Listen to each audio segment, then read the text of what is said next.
That thing of, the naivete of youth and the blinding aspects of love. I think we've all fell under the spell.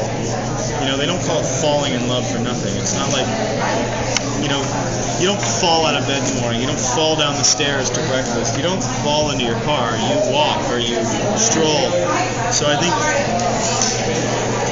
as a young man, he fell in love with this mesmerizing, beautiful creature, and he never was able to forget about it. And so he carried that like an idiot for 150 years. I mean, let's get one thing straight about Damon. He is, I think, deep down, he's a very lonely, very unhappy guy. I think that, and he's misguided in many, many ways, but he was in love to the extent that it makes him blind. And I think that, having said that, Damon uses humor. We all use humor as a band-aid. It's a medication for pain. He uses it a lot. And I think that at the end of the day, with Damon sitting by himself in the Salvatore mansion in a corner somewhere, like drinking a blood cocktail in a little kettle. Last question, I'm sorry. I often wonder what when there's no one to joke with, where his little sadistic personality sort of doesn't have time to distract someone. I think he probably is inherently annoyed with himself that he's allowed that. It's that guilty pleasure.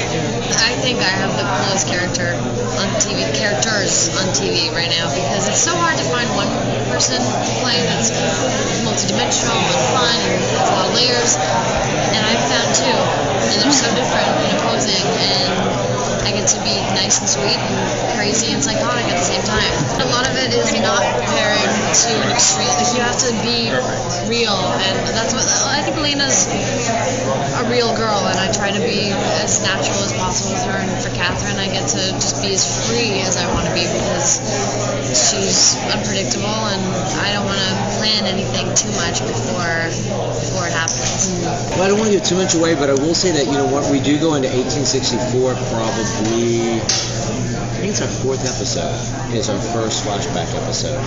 And, we go back to 1864, sort of the scene of the crime, we call it, where we sort of saw how, when Catherine sort of, and Damon and Stefan had their relationship, like, we pick up what happened, what was the next part of that story. I think what we showed was sort of when the two brothers transitioned. And now we sort of are going to back up a little bit and sort of show maybe when Catherine did first came to Mystic Falls, why she came. There's a whole story there. There's another part of the story they don't even know happened. They're not even aware of it, because they were just two innocent human beings who were being turned into vampires and sort of being minioned by Catherine. And Catherine was up to no good. So we're going to sort of watch what her part of the story was and how she participated in that time. The romance is definitely blooming, and I'm curious to see where Kevin will take that. So it should be fun. We definitely have I love Ianem. I love him decent, so we have a great time working together, and I think that definitely comes across in our scenes, and so I think they played it as a strength and for us. You want to go Charlotte, like Taylor Lautner? Yeah. And then I'm going to get paired to that